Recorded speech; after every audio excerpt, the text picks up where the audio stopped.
নমস্কার বন্ধুরা। আজকে দুর্দান্ত একটা চাকরির খবর নিয়ে এসেছি। এসডি অফিসে ব্লক প্রোগ্রাম কোঅর্ডিনেটর পোস্টে নিয়োগ করা হবে।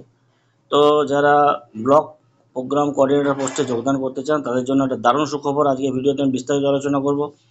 এটার জন্য স্যালারি হলো প্রতি মাসে 15,000 টাকা। তো ব্লক প্রোগ্রাম কোঅর্ডিনেটর পোস্টে যারা আবেদন করতে চান তারা আবেদন করে ফেলুন। আমি ফর্মটা নিয়ে বিস্তারিত আলোচনা করব।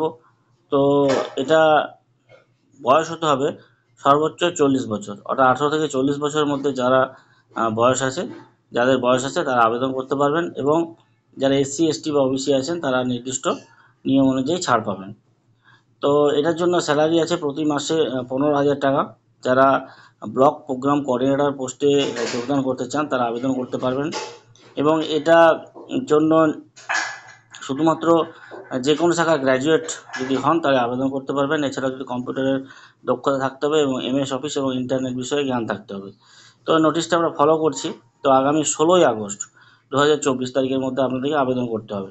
তো আমরা নোটিফিকেশানটা দেখে নেবো, ফর্মটা দেখে নেবো কীভাবে আপনারা ফর্মটা পাঠাবেন বা ফিল আপ করবেন।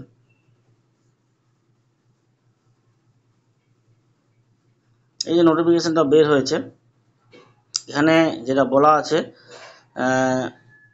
এই যে ফর্মটা, সেই ফর্মটা আপনারা যে ফিল আপ করবেন, প্রথমেই ডান দিকের কোণে একটা পাসপোর্ট সাইজ ফটো চেটাতে হবে। নিজের নাম লিখবেন ক্যাপিটাল লেটারে, ফাদার্স নেম লিখবেন, অ্যাড্রেস লিখবেন, সেখানে ভিলেজ আছে নিজের গ্রামের নাম লিখবেন, পোস্ট অফিস লিখবেন, ব্লকের নাম, পিনকোড এবং ডিস্ট্রিক্ট, কন্ট্যাক্ট নাম্বার লিখবেন, mobile number, email ID, date of birth দেবেন, 1/7/2024 কত বয়স হয়েছে সেটা লিখবেন, সেক্স লিখবেন মেল না ফিমেল, কাস্ট লিখবেন জেনারেল বা এসসি এসটি ওবিসি যেটা আছে। এরপর এডুকেশন কোয়ালিফিকেশানে যেটা আছে, এক্সাম পাস্ট, সেখানে মাধ্যমিক, এইচএস, গ্র্যাজুয়েশন, পোস্ট গ্র্যাজুয়েশন, যা যা যে অনুযায়ী আপনাকে ডান দিকের অংশটা ফিল আপ করতে হবে। কোন বোর্ড থেকে পাস করেছেন, ফুল মার্কস কত ছিল, তার মধ্যে মার্কস অবটেন কত নাম্বার পেয়েছেন, পার্সেন্টেজ কত ছিল, এবং ইয়ার অফ পাসিং কত সালে পাস করেছেন, এবং